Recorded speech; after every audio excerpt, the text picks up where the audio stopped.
Okay, thanks so much for joining. I'm Sam. I'm our product marketing manager here at SpendHound, and I'm going to be your MC today.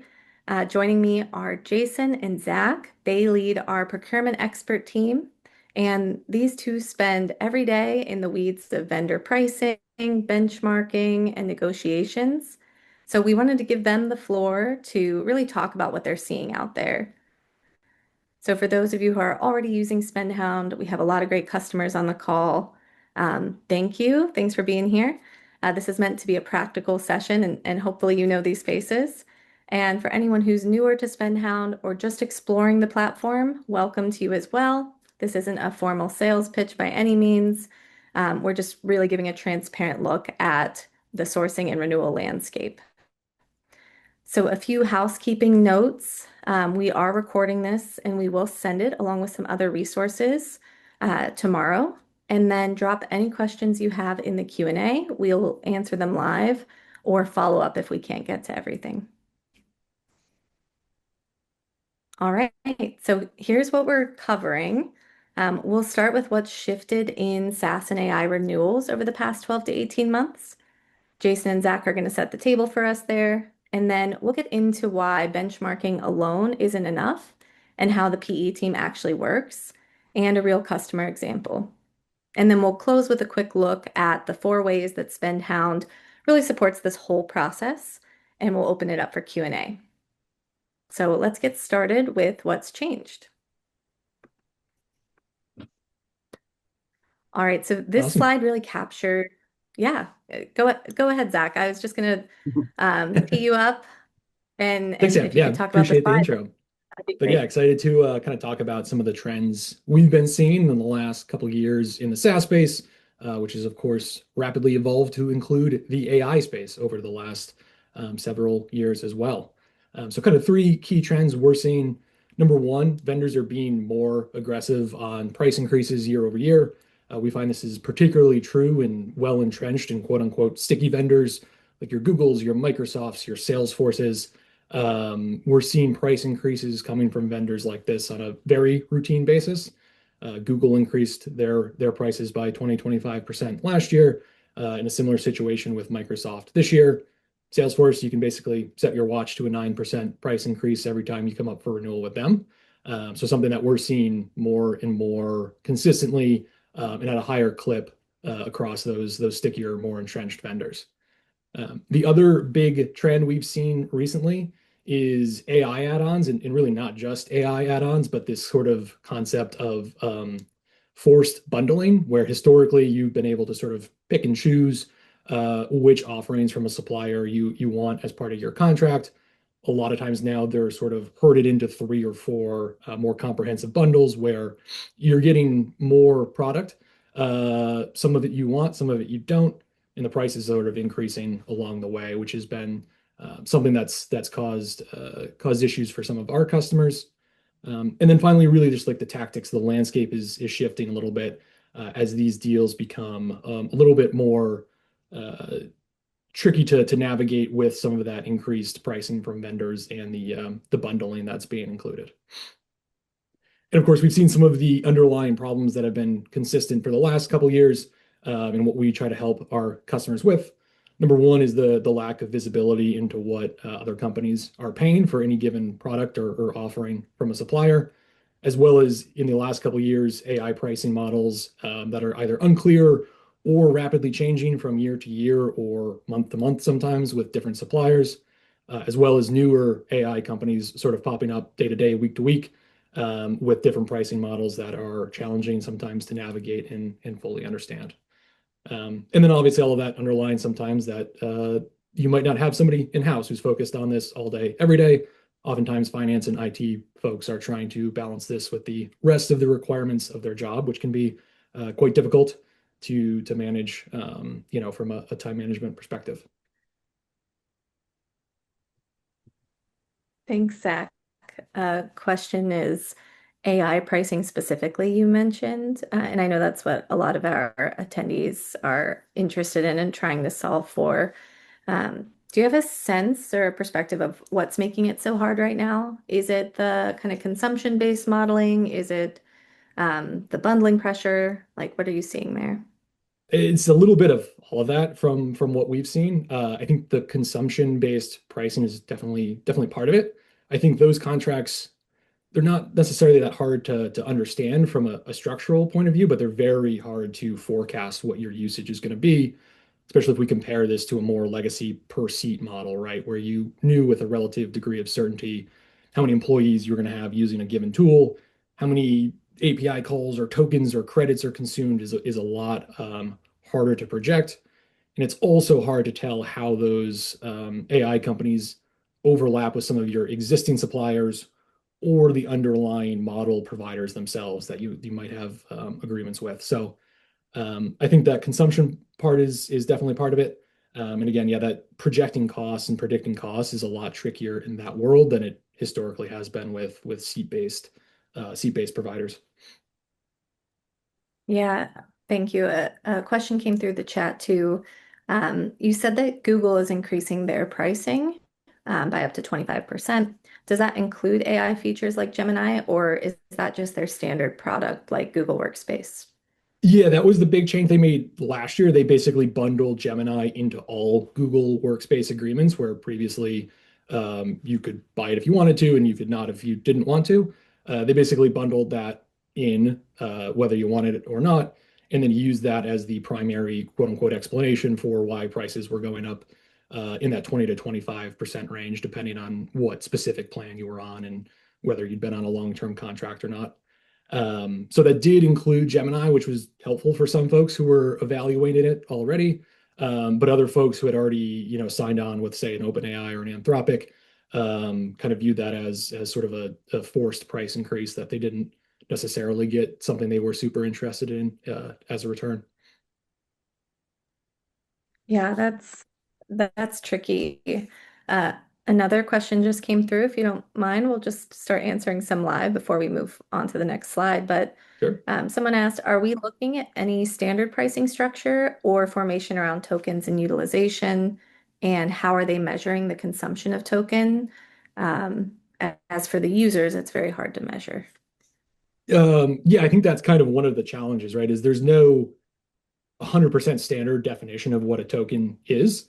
That can vary, user or company by company, and then understanding how certain groups of users will consume those is challenging. We'll get into a little bit here some of the things that we're thinking about from a product lens to give more visibility into that. But I think that's part of one of the main challenges is it's hard to know exactly what you're getting for any given token or credit price. Yeah. All right. Thank you, Zach. Feel free, folks. Love the engagement. Keep dropping questions. But let's move on to the next slide. Um, This is kind of before we get into how the procurement expert team works, we just want to address benchmarking and the idea of benchmarking. We hear about it a lot, and it's super useful. Really strong defensible benchmarks can go a long way. And SpendHound has this as well. We're actually rolling out in-platform benchmarking later this month for our customers, and it's one of our most requested features. But we also know that a benchmark really just tells you your price percentile. It doesn't tell you what to do with it. It doesn't tell you how hard to push, what leverage you have.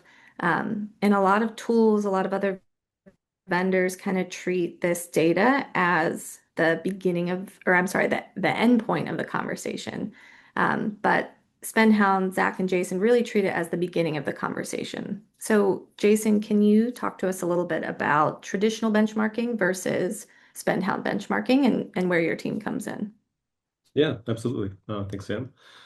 So when I think of someone who's in a procurement role trying to get some benchmarking information the traditional way, I think of maybe them reaching out to friends or former colleagues, trying to get pricing that way, maybe trying to network with peers at other companies, and get some insight there. There's always searching Google, which you can get a couple Reddit hits where maybe someone's on there complaining about pricing or increases that they've received from companies. Or there's the way of paying market research companies lots of money, tens of thousands, if not hundreds of thousands of dollars a year, in order to get, 30-page reports that take weeks and weeks and weeks of time where you might derive a page or two out of it that's really useful for your case. Um, when we started setting up the benchmarking here at SpendHound, it was pretty manual. We were able to kind of go search through, find contracts, and then pull that data.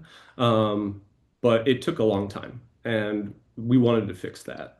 So our data team, in collaboration with using machine learning and AI, have allowed us to create a searchable and sortable data repository. And this has pricing and contract data down to the SKU level. So it's easy for us and our team to quickly turn around these requests with lots of comparable data. And when I talk about comparable data, we look at contracts that are within a 10 to 15% range of both cost and license quantities, as well as usage. So we can really understand how your contract compares to the rest of the market. We're getting lots of hits. I mean, in our data repository alone, we have tens of millions of data points. Um, we're on top of that because we have so many data points, we can understand market trends. Our parent company, Yipit Data, already has products out there that give us an understanding of who's performing. So if you have a supplier that you're working with and they are consistently raising prices, you go to SpendHound, you can look inside our market trends. Um, feature, and then you can see actually like why are they raising? Are they gaining a lot of customers? Are they losing steam? Are there other competitors that are gaining ground? Are there upcoming disruptors in the market that are new but are offering um, maybe a better rated feature or a better rated solution? So we're adding that into our benchmarking deliverables and giving you an understanding just all of your options, right? On top of that, we're conducting vendor profile calls to uncover all of the tips and tricks that salespeople of these top companies use to make you pay more. And then we're passing along that information to customers and creating customized negotiation strategies to consistently reduce costs. So really what we're trying to do with our benchmarking and what I like to call benchmarking involved is giving our customers full view of their options and best next steps so they can make the most informed decisions possible and really look to keep an eye on that bottom line and not just bow down and give these extra 10, 15% every year over year to these companies. In addition to some of the things that Jason just talked through, a couple other key components that we're sort of digging into behind the scenes in the procurement expert team, and building into the intelligence that we're sharing back with customers that we've found to be very impactful through different negotiations we've helped with. Number one is the timing intelligence. Of course, everyone knows to buy Salesforce in January when their fiscal year wraps up. We're helping to document those trends sort of across different vendors, understanding when their quarters end, when their years end, how that impacts things, if they do give larger discounts at the end of quarters, or if there's really not too much of an impact there. We found that that does vary somewhat significantly, supplier by supplier. For example, Rippling is on generally monthly structures, so you're not going to see a ton of Q1 or Q4 differences. We found that their team is generally always looking for additional revenue to add. So there's not necessarily a massive quarter over quarter difference there, as there are with some suppliers. The second piece is vendor or market dynamics, really. So are we looking at a highly competitive market where there's more negotiation room and more discounting available? Or is this something like an Adobe Photoshop, for example, that is in a near monopolistic state of their market, and there's just really not too much wiggle room that we see, outside of really large agreements there, and kind of tracking how different markets are evolving. And then we bundle that all into a deliverable that Jason was speaking to earlier, that outlines kind of a step-by-step negotiation approach. So it goes beyond just sort of a number of what you should be targeting or could be paying in an ideal situation, but it builds out different leverage points, different negotiation talk tracks. And one of the key things we like to put into that too is just the different steps to the order to take those different steps. What I've personally seen in the negotiations I've been a part of is the order you play your cards sometimes matters as much as the cards themselves. In being in a position with 1,200 over 1,200 customers, we have a lot of data and understanding about how those negotiations typically evolve with different suppliers. Zach, would love to ask a question from the chat, and I have some thoughts on it if we didn't get to it. Um, Yeah, is this the one in the chat here? yes, so curious if the benchmarking tool for SpendHound, because it's a free product, might trend lower. Are companies using SpendHound inherently scrappier, which might reflect total contract value? A couple things from my end is SpendHound is a free product for companies with fewer than 1,000 employees, but we do have an enterprise solution, and we are continuing to gain more enterprise customers and mid-market customers. And all of those customers and their, massive contracts really support the entire data set. But curious if Zach, you have anything to add. I think perhaps a little bit lower, maybe just because, like the question pointed out, these are companies who are actively managing and thinking about their software spend. And I can tell you that there are some companies out there who are maybe not as careful as that. But I don't know that there would be a massive impact.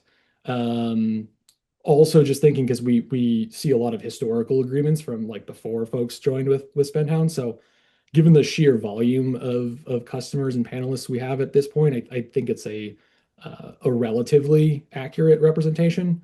Although it could trend a little bit lower, but I don't think it would be like a material impact on the benchmark. Great. Yeah, agreed. All right. Thank you both. All right, that was helpful. And I think folks on the call are really appreciating not only the methodology, but all of those good kind of like nuggets and negotiation advice that we're leaving in here. So thank you for that. Let's look at like a real case. Jason's going to walk us through kind of how to make this concrete and what the actual deliverable looks like for our customers and how they benefit. Yeah, thanks, Tim. Okay, so we have a mid-market software company, and they were buying the Nooks sales platform. They had been a customer for the last 2 years. They'd done single-year contracts. They were open to a multi-year contract this time around. What they initially got from Nooks was a 15% increase on their costs from the previous year. Um, they had received no cost increase in the first 2 years, uh, but Nooks had just released AI coaching add-on, and so I guess the reasoning behind it was, they were investing in new features, spending money there, and plus they hadn't raised their rates in 2 years. So this was kind of maybe a long time coming. They came to us. Now, because the AI coaching add-on was so new, we didn't really have any data for it. But we were able to benchmark the core licensing. We saw that it was on about average, a little bit above average, so not too bad. But what we did was we kind of dug into understanding what happened in the first couple of years. We saw pretty consistent growth year over year. We saw no additional discounting over the last 2 years, just a flat price. We knew that we had multi-year in the back pocket. So one of the things that our team did, and I don't think we've mentioned this yet, but our team is all specialized. So we have one person who's working on sales tools. We have one AI person, one finance person, et cetera. So our team has gotten really good at understanding insights from customers and competitors. And initially, what we did understand from this renewal was that a competitor, Orem, was offering a very similar AI capability at zero cost. So we also knew that we had competitive pressure. After a 15 or 20-minute call with the customer, we were able to create a negotiation strategy for them. Like Zach recently mentioned, is kind of layering in those leverage points at the right places. After 2 emails that we wrote for our customer, we were able to reduce the overall contract by 25% and get the AI coaching for free. So kind of layering on the fact that they had continued to grow, no additional discounting. We're trying to get a multi-year, and hey, if it really came down to it, Orem was a great alternative. So we're able to really make an impact there. It was a well over 6 figures contract, especially with the multi-year. Thank you, Jason. Yeah. That's super helpful. There's a question in the chat that I can touch on, but I will follow up with some additional information. This is just a question about explaining SpendHound better, which we're always happy to do. Um, Basically, the answer is I understand it's a free product, but how can it benefit my company? We're a wholesaler. And SpendHound it's a free platform again for companies with fewer than 1,000 employees. And it really is designed to help companies identify savings opportunities, negotiation strategies, benchmarking across their entire SaaS and AI spend. So it's not necessarily specific to like freight, container, import related expenses. But even if those costs are increasing for you, SpendHound can definitely still provide value by helping you gain visibility into all of your vendor expenses and contracts, identify areas where costs might be increasing, like Jason and Zach shouted out with the vendor trends feature, and then benchmark software pricing against market rates. So happy to follow up directly, but that's just a little bit more about SpendHound. And then speaking of, if we can head to the next slide, um, we all know teams are starting to spend way more than they're expecting. Um, and that's really due to AI, which we kind of set up the call with. When the bill comes, it's hard to tell which teams are driving it, which models are being used, and whether the spend is actually working.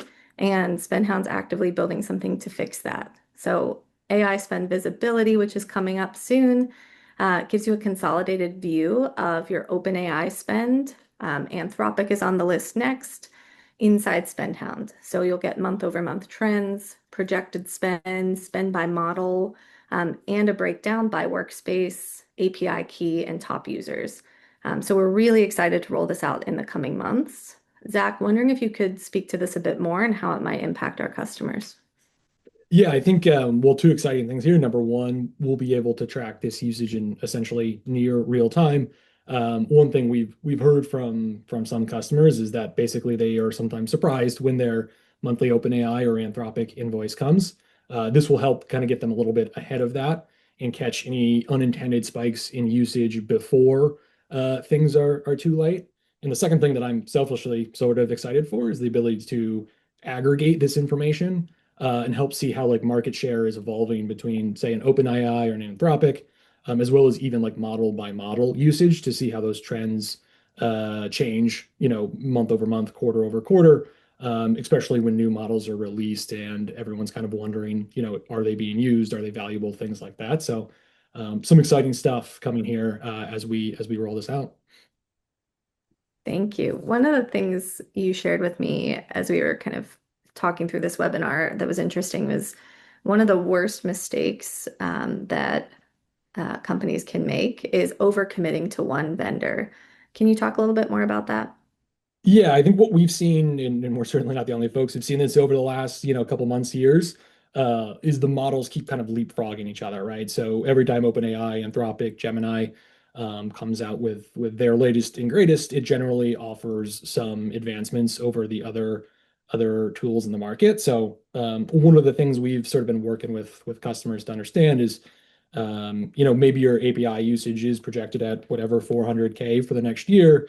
But you want to keep that flexibility that rather than committing all of that to OpenAI, if Anthropic or Gemini or some other player comes out with something that's better for your use case or more cost effective for your use case, you're not stuck in this position where you're committed to one supplier and forced to either use a model that's not as sophisticated as another one on the market, or kind of incur duplicative spend. So One of the things we're sort of advising companies is to maintain the flexibility there between the different providers, given how quickly the market's evolving.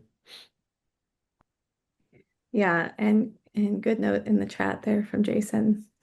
It's hard to keep up. New models all the time. I would be remiss if I didn't shout out that this AI spend visibility is entering beta.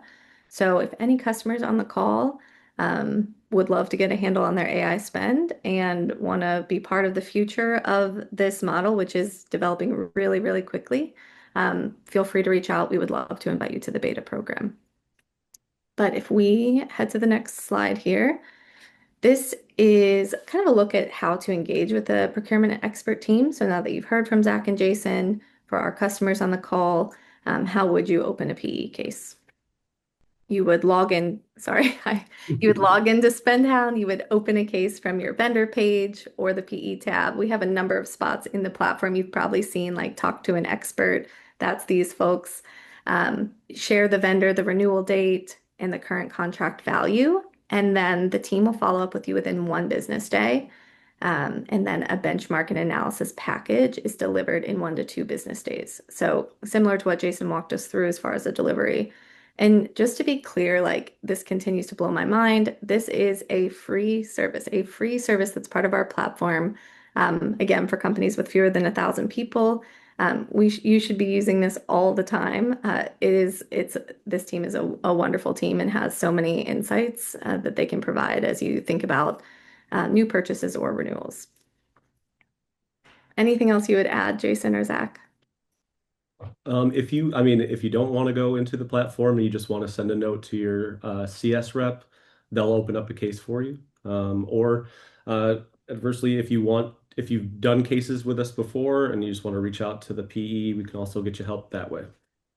Great. Thank you. And some good beta interest in the call. So we'll follow up with you if you're interested in that AI spend visibility beta. Just on this next slide, we've talked about a lot today. We've talked about procurement experts. We've talked about in-platform benchmarking. But this is really like a whole ecosystem to help with vendor intelligence. So if you're thinking about the market, if you're thinking about are you paying the right price, if you're thinking about do you have leverage to negotiate, what we're looking at here is everything that's available to you as part of SpendHound. So I've got a slide on each and just want to chat through in-platform benchmarking is the end of month rollout. This is the instant visibility into where your pricing stands based on real contract data right in your dashboard. Launches at the end of June. We're really excited to roll that out. Vendor trends is what gives you those market signals that Jason talked about on who's gaining and losing share, which really matters before you commit. So you can reach out to customer success to enable this module if you don't yet have it enabled. Procurement experts, of course, is what we've talked about today. Deeper analysis, leverage strategy, a negotiation plan, free with the platform. And then managed negotiation is our newest service. This is also kind of in beta, but we've seen great success with it. This is for when you want SpendHound at the table. So we take a vendor-facing role here to help companies save an additional 20 to 30% on software negotiations.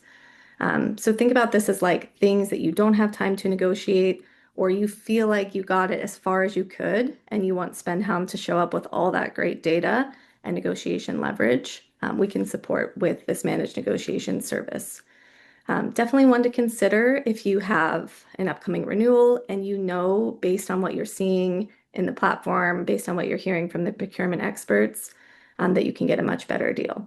This is an add-on service. Everything else we talked about today is free, included in the platform. Managed negotiation is a shared savings model. So we'll include more about this in the follow-up email as well. I know I just ran through a lot, and I promised this wasn't going to be a product pitch. So let's get back to the Q&A. We have some good questions here for Zach and Jason, but feel free to continue adding them in the chat. But I'll just start asking you guys questions if that's all right. Sounds good. All right. This is the big one. What vendors are the hardest to negotiate with right now, and what's working?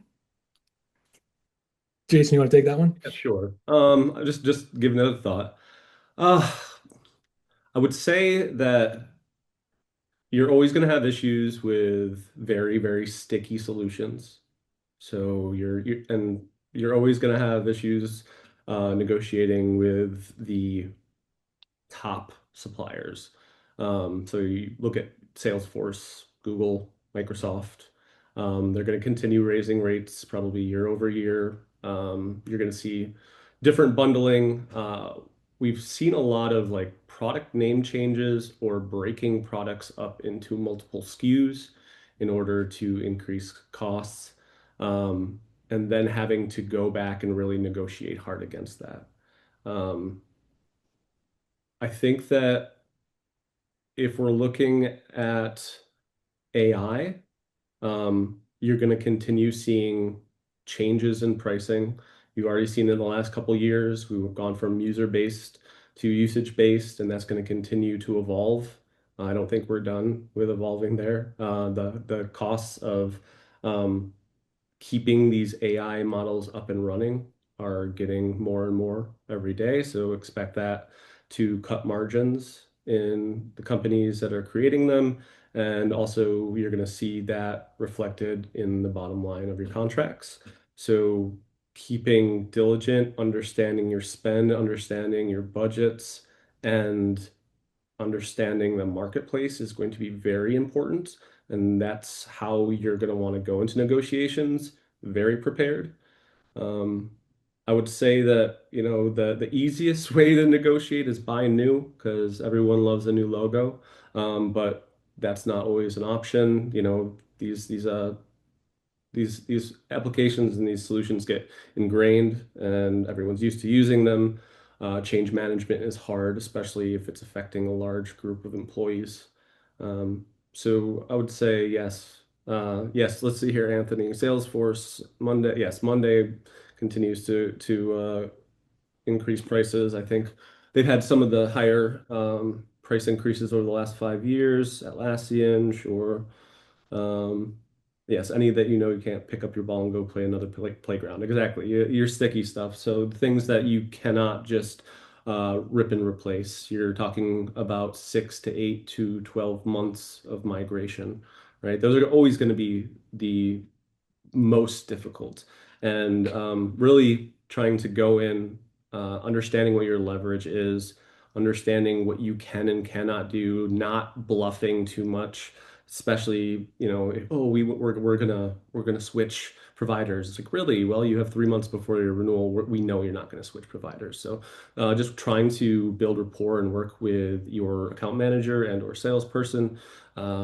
Understanding what the things that you're going through and the company's going through, and what you can say yes to and what you can say no to. Growth is always going to be a great factor in negotiations, but if you can't continue to grow, you're likely to see small increases year over year. So getting ahead of those, having legal put in red lines around taking out these uplifts on a year-to-year basis and just negotiating in good faith and on the next year is a very good tactic to use as well. Yeah, just to add on to that, and I think answer one of the questions here, what I've seen is the most effective tactic to use is frankly just getting well ahead of these renewals. You might know that you have no intention of leaving your ERP, for example. But if you're 6 to 9 months ahead of that, you can kind of bluff that a little bit more effectively than you can if you're 6 to 9 weeks ahead of that, and everybody in the room sort of knows that it's not really feasible. Being well ahead and well prepared for those renewals is I think like the most effective lever that we've seen from our customer base. When you're working with a customer, is there anything, any data, any insights that you wish they had that they brought to the conversation? Um, yeah, anything you feel like folks are missing besides just getting ahead of the renewal? I think having a good understanding of how the entire generally if that conversation is coming from like a finance or an IT perspective, having sort of the end department that's using the tool, understanding like what usage gaps or service issues they might be seeing. That's one thing I think we've seen move the needle on conversations that originally looked like they were um, pretty difficult or there wouldn't be a ton of leverage on. I think the larger the company, the more varied opinions can be on certain software tools. So I think kind of having like a 360-degree evaluation of a tool can help uncover some leverage or something that can be inserted into the conversation that otherwise might have gone sort of undetected. That would be impactful in the negotiation. Yeah, that kind of gets into this question in the chat. Is it possible to negotiate out of the yearly uplift with, say, a Salesforce? Yeah. I'd have to go back and check to see if we have any specific use cases there. But I would say just, I mean, it depends on how annoying you want to be to these salespeople, the account managers, how far you want to escalate. I think you're always able to change contract terms. Just you really need to take a firm stance and and give them an understanding of the reasons why you need to change these. These could be examples of internal processes. You don't sign contracts with uplifts attached.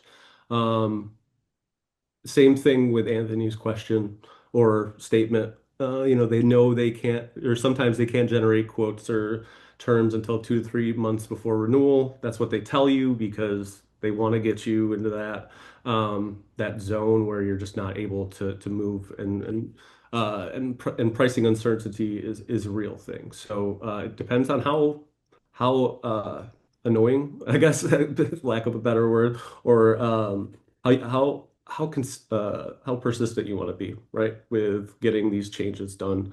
If you have the time to do it, I always say get it done. There's always reasons. Our CFO needs to have this information. My boss needs to have this information. You need to escalate me to your manager or your director because we need to have this done. This is not something that is up for negotiation on our end. We need to make informed decisions. And I mean, here's the thing. Most of the time, they're not going to just leave you on red. If they do, also another negotiation tactic to use upon renewal. Um, I mean, it's not a lose-lose situation. It's typically you're going to get you're going to get an outcome that is likely better for you. Thanks, Jason. Anything else that you both would add or any other questions from folks? The question just came in. So would you say it's better to have no uplift in the contract than, say, a 3% cap? We see anything 5% or below a win. Curious how others think on SaaS spend. So yeah, curious, Jason and Zach, but certainly anyone else on the call, feel free to jump in and reply to John too. I think it's. Yeah, Oh, go ahead, Zach. I was gonna say I would generally say, right, if you've got a 3% cap, that basically says worst case scenario for next year is a 3% price increase. That's generally better than no language at all. I would kind of agree that anything below 5% is sort of at that point you're basically keeping pace with inflation, which is generally a win. Obviously, best case scenario is that you've got something in there that says it's a 0% price increase. Mhm. A bit unrealistic to get into every single one of your agreements, but that's obviously, true, best possible scenario for you as the buyer there. But yeah, we generally say a 3% price increase or 3% cap is a win. Yeah, I would tend to agree depending on the situation. If you are a company in ultra growth mode, I would try to take any uplift out of the contract and negotiate in good faith. If you know you're going to have 300 more licenses than you did the previous year, there's no reason to have uplift language in the contract. That way they can just raise it 3% on you and they say, well, it's in the contract. So I would say in certain cases, yes, 3% is very good. Other cases, you might want to be more strategic with it. Great. Thank you. Any other questions, folks? Just actually one other thing in the chat here too, just around. I would agree with Cole's point on the CPI price increases. Sometimes we'll see vendors do like 3% plus CPI, which at that point that makes Yeah. no sense, right? That's basically inflation plus a 3% buffer for them. So generally, I would recommend getting anything referring to CPI or any other measures of inflation out there, and have a like firm percentage increase in the MSA or whatever supporting legal documentation you've got. All right, last call, although we're always available via email or Slack if you're a customer to answer these questions. Just moving to kind of our next steps here. Thank you so much for joining. We will end a little bit early today and give you some time back. We'll send this recording and a link to the recording and to the resources we covered today. So managed negotiation, AI visibility beta. Um, if you have a renewal coming up in the next 60 to 90 days, now is the time to open a case with this team. And you can also reach out to any of us directly. Our emails are on the screen here. So thank you so much. Thank you, Jason and Zach, for your knowledge that you've shared with us today and just for being great partners in this webinar. And we hope everyone has a great day. Awesome. Thanks, Thanks, everyone. Sam, for hosting. Thanks, everyone, for attending. Bye bye. Bye, guys.